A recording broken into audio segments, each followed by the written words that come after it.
আজি দিনটোতে ৰাজ্যত কৰোনাত আক্ৰান্ত হৈ ৮জন লোকৰ মৃত্যু হৈছে। IIT গুৱাহাটীৰ কোভিড কেয়াৰ চেণ্টাৰত সংক্ৰমণৰ লক্ষণ নথকা এগৰাকী আৰক্ষীৰ হঠাতে অসুস্থ হৈ মৃত্যু হয়। 16 নং আইআৰপিএনৰ জোৱান হৰেশ্বৰ নাথৰ হঠাতে অক্সিজেনৰ পৰিমাণ কমি গৈ মৃত্যু হৈছে। আনহাতে GMCHত মৃত্যু 7জন লোকৰ।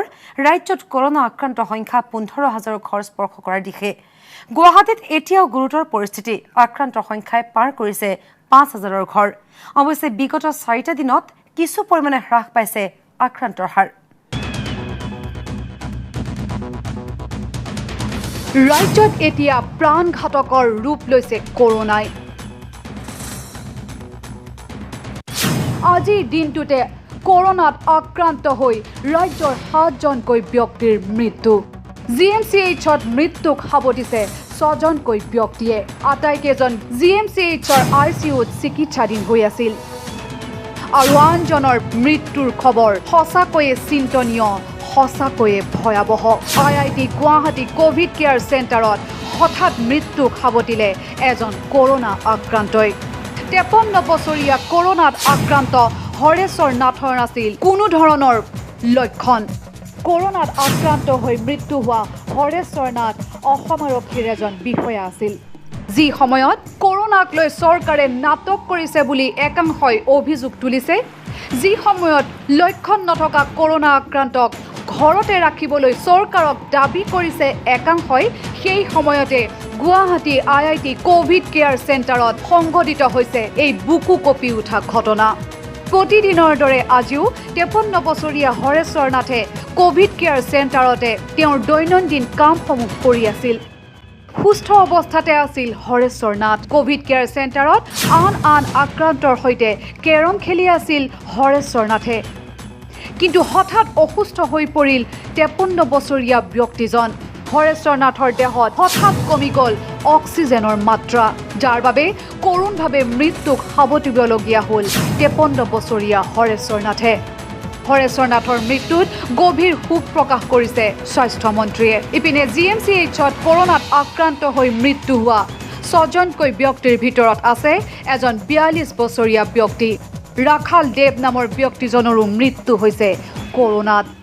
আমাৰ কাৰণে খুব চিন্তনীয় বিষয়। আমিও সকলোৱে ভাবি আছিলোঁ এই চিম্পটমেটিক ব্যক্তিৰ মৃত্যু নহয় বুলি। গতিকে মানুহে আমাক বেয়াও পাই আছিলে, এনেকুৱাকৈ ৰাজনীতিও কৰি থকা হৈছিল। আমি কিবা বিশেষ কাৰণত আমি এই চিম্পটমেটিক ব্যক্তিক ৰাখি থৈছোঁ। আমি তেনেকৈ কেতিয়াও কৰা নাছিলোঁ, কৰা সম্ভৱো নহয়। যিটো WHOৰ গাইডলাইন, যিটো ভাৰত চৰকাৰৰ গাইডলাইন, যিটো ICMৰ গাইডলাইন, তাৰ মতেই আমি কৰিছিলোঁ বা কৰিবলৈ চেষ্টা কৰিছোঁ। গতিকে এতিয়া যিসকলে আমাক সন্দেহ কৰিছিল তেখেতলোকে অকণমান বুজিবলৈকে চেষ্টা কৰক। এই বেমাৰটো খুব ছিৰিয়াছ। এনেকুৱাও দেখিছোঁ ভাল হৈ আছে, ছাডেনলি উশাহ নিশাহৰ প্ৰব্লেম হৈছে আৰু আধা ঘণ্টাত কলাপছ হৈছে। গতিকে খুব ছিৰিয়াছলি ল'ব লাগে, সকলোকে মই অনুৰোধ কৰিছোঁ। অসমত 15,000 ঘৰ স্পৰ্শ কৰাৰ দিশে কৰোনা আক্ৰান্তই। বিগত 24 ঘণ্টাত 568জন আক্ৰান্ত হৈছে ৰাজ্যখনত। গুৱাহাটীৰ পৰিস্থিতি এতিয়াও অধিক জটিল। আক্ৰান্তৰ সংখ্যাই গুৱাহাটীত পাৰ কৰিছে 5,000 ঘৰ। অৱশ্যে লকডাউনৰ বাবে মহানগৰীত আক্ৰান্তৰ সংখ্যা কিছু হ্ৰাস হোৱা দেখা গৈছে। বিগত 4টাকৈ দিনত আক্ৰান্তৰ হাৰ ক্ৰমাৎ কমি আহিছে। নিশ্চয়তে ই এক ইতিবাচক বাৰ্তা। যোৱা 4 জুলাইত মহানগৰীত সৰ্বাধিক 777জন আক্ৰান্ত হৈছিল।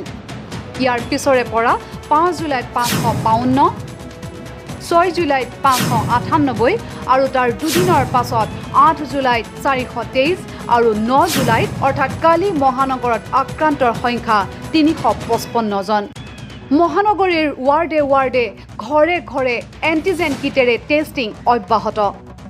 গুৱাহাটী ফটাশিল আমবাৰীত যোৱা 4 জুলাইৰ পৰা অব্যাহত আছে AG টেষ্ট। ব্যাপকভাৱে সংক্ৰমণ হোৱা ফটাশিল আমবাৰীৰ স্থানীয় বাসিন্দাৰ স্বাব পৰীক্ষা কৰিছে স্বাস্থ্য বিভাগে।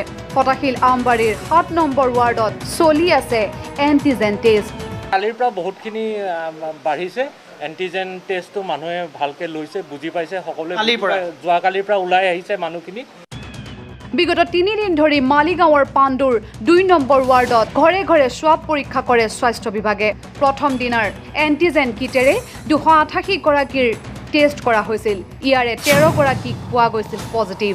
দ্বিতীয় দিনা 344 গৰাকীৰ ভিতৰত কোভিড পজিটিভ পোৱা গৈছিল 28 গৰাকীৰ। তৃতীয় দিনা 216 গৰাকীৰ ভিতৰত কোভিড পজিটিভ আছিল 12 গৰাকী। লকডাউনটো এফেক্টটো পৰিছে আৰু এই পাৰ্চেণ্টেজটো এনেকৈ যদি মই ভাবোঁ আৰু অলপ এক্সটেনশ্যন কৰিব লাগে। লকডাউনে আল্টিমেটলি চেইনটো ব্ৰেক কৰি দিব, যিটো আমাৰ অনাৰেবল মিনিষ্টাৰে কৈ আছে, হেল্থ মিনিষ্টাৰে কৈ আছে। এই চেইনটো এনেকৈ ব্ৰেক কৰিব লাগিব, বেলেগটো উপায় নাই। ধুনীয়া এফেক্ট হৈছে, কিয় এতিয়া পাব্লিকো মানি চলিছে। আগৰবাৰ যে ওলাইছিল, কিন্তু সেইবাৰ অলপ পাব্লিকে মানে নিজৰ হিচাপত চলিছে আৰু ভাল হৈছে যে লকডাউন দিছে, নহ'লে বেমাৰটো আৰু বাঢ়ি গ'ল হয়। লকডাউনে দিছে আশাৰ ৰেঙনি, কিন্তু মহানগৰীত দৈনিক শতাধিক লোক আক্ৰান্ত হৈয়ে আছে কোভিড-19ত। বিগত 24 ঘণ্টাত মহানগৰত 355 জন আক্ৰান্ত হ'ল। বিগত 48 ঘণ্টাত মহানগৰত আক্ৰান্তৰ সংখ্যা 778 জন। বিগত 9 দিনত মহানগৰত আক্ৰান্তৰ সংখ্যা 4043 জন। যোৱা 24 জুনৰ পৰা এই পৰ্যন্ত গুৱাহাটী মহানগৰত কোভিড-19ত আক্ৰান্ত হৈছে মুঠ 5287 জন ব্যক্তি। সেয়ে প্ৰতিটো মুহূৰ্ত সজাগ আৰু সাৱধান হ'বই লাগিব। সেয়ে ঘৰতে থাকক, সুৰক্ষিত হৈ থাকক। Bureau report, news live.